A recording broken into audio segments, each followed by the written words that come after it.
nous sommes le jeudi 20 août 2026 et l'on se retrouve tout de même pour les chroniques de la Lune, guidance que je délivre habituellement le lundi, mais actuellement ma rage de dents me titille à nouveau, donc je fais ce que je peux quand je peux. Je te rappelle que cette guidance est là pour t'aider à mieux comprendre et à mieux gérer tes émotions. Cette semaine, j'ai effectué mon tirage avec le Moonway de Lorita Socaliente. La première carte que j'ai tirée te dit « Je ne laisse pas la peur m'arrêter, je la libère et je m'autorise à vivre mes rêves ».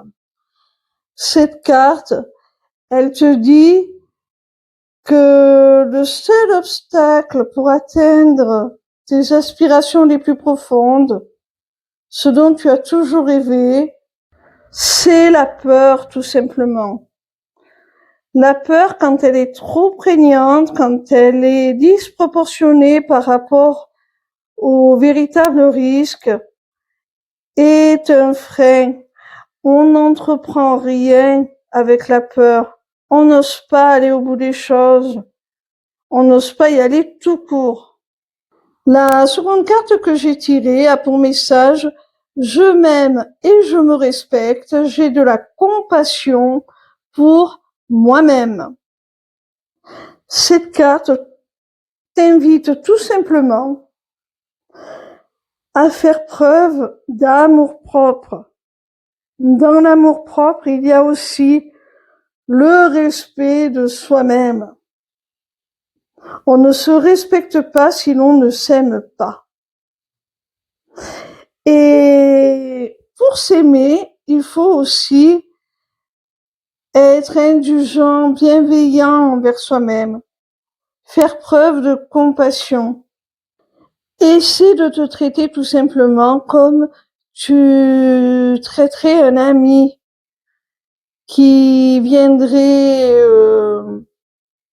t'expliquer la même situation, qui serait dans le même cas que toi. Comment tu accueillerais sa parole? Comment tu le conseillerais?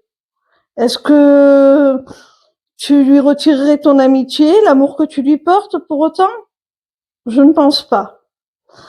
Donc, sois indulgent, compatissant envers toi-même comme tu pourrais l'être avec autrui. La troisième carte que j'ai tirée te dit « Tout ce que j'imagine est réel. Mon énergie crée ma réalité. » Cette carte, elle te demande de canaliser tes pensées, de canaliser ce que tu imagines, ce que tu visualises dans ton esprit. Comment tu peux le canaliser? Tout simplement en canalisant tes émotions.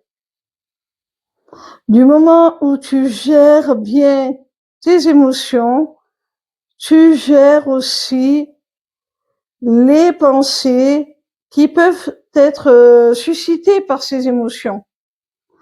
Et tu manifestes dans ta réalité de belles choses parce que tu imagines de belles choses. Parce que tu n'es plus dans la culpabilité, la peur, la colère, mais tu es plutôt dans l'amour, la joie. Et ça change tout. La quatrième carte que j'ai tirée a pour message « Je m'ouvre au puissant réservoir d'amour au fond de moi. Je m'aime, je suis aimé. » Cette carte, elle est encore une fois une invitation à nourrir ton amour de toi, à puiser dans ton réservoir d'amour pour t'aimer toi-même. Sois le premier bénéficiaire de ta capacité à aimer. Aime Aime-toi et tu seras aimé par toi-même, par les autres. C'est une certitude. Plus tu t'aimeras et plus tu seras aimé également. Plus tu t'aimeras, plus tu seras également en capacité de tolérer et d'aimer l'autre malgré ses différences, malgré ses défauts. Et finalement, l'autre, par cet amour qu'il va recevoir, cet amour sans condition, va te renvoyer réciproquement le même amour. La cinquième et dernière carte te dit: je ne dis plus de mal de qui que ce soit, ma parole est impeccable. Ça ressemble trait pour trait tout de même à un des accords Toltec. Cette carte, elle te demande d'être vigilant, mon petit rayon, à tes propos. Parce que la manière dont tu parles matérialise dans la matière tes pensées et leur donne une consistance beaucoup moins abstraite. Et c'est presque un avant-goût de ce que tu peux manifester. Et en l'occurrence, si tu parles mal de toi-même, tu donnes à croire à ton interlocuteur que tu corresponds à la description que tu fais de toi-même.